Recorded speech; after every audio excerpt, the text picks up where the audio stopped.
mga tol. Huwag kang tumingin sa akin. Kaaway kita ngayon. Ayun mga tol, magsisimula na tayo magtinda mga tol at alas 2 na.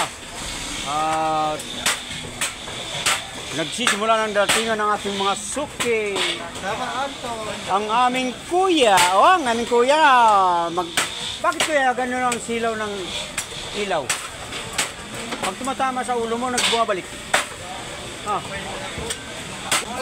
Bakit ba bumabalik yung silaw ng ilaw pag tumama sa ulo mo? Yun, tama. What? Nag-reflect pala mga tol. Mga tol, nandito na yung ating suki mga tol. Pare natin, grabe, poging-pogi. Ayun, pinili na siya mga tol.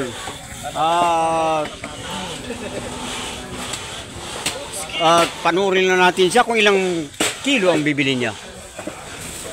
Grabe talaga ito. Gwapo talaga pag mga suki namin dito, mga gwapo. Ayun, dapat nga ipagkalat para magkaroon ulit ng ano. Tinimbang na. May giniling ka? Ilan? 1.5. Hindi isa't kalate? Hindi pala. Mga tol. Ay mga tol, konti na lang paninda namin ano. Tapos kanina di ako napag-video mga tol kasi busy kami. Dami namin ginagawa no. So ngayon mga tol ay konti na lang paninda natin. At maliwanag na mga tol. Kaya maliwanag na. Kaya tayo ay nakapag-video dahil wala tayong ginagawa ngayon. At mamaya ulit mga tol kasi marami pa tayong gagawin. At ayun mga tol. Ayan na. Mura na, limpo namin mga tol.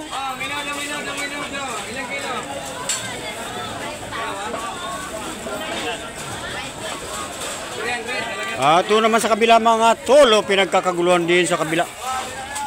Daming bibili talaga pag linggo mga tol. Daming tao ngayon kasi umaga ngayon ng mga tao.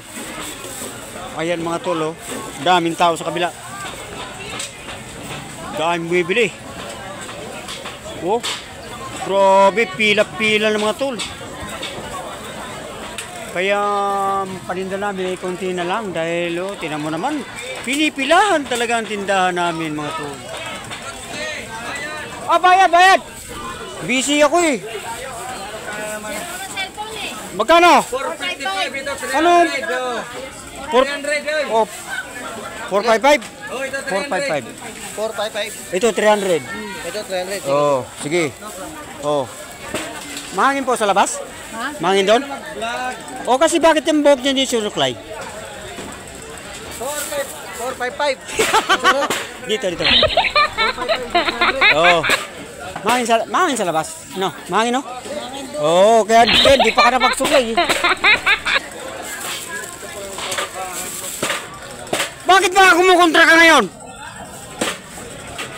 Ang nanay ko. Huwag mo Hali na. Ang nanay mo, sabi ko, mahangin sa labas kasi hindi pa nagsuklay.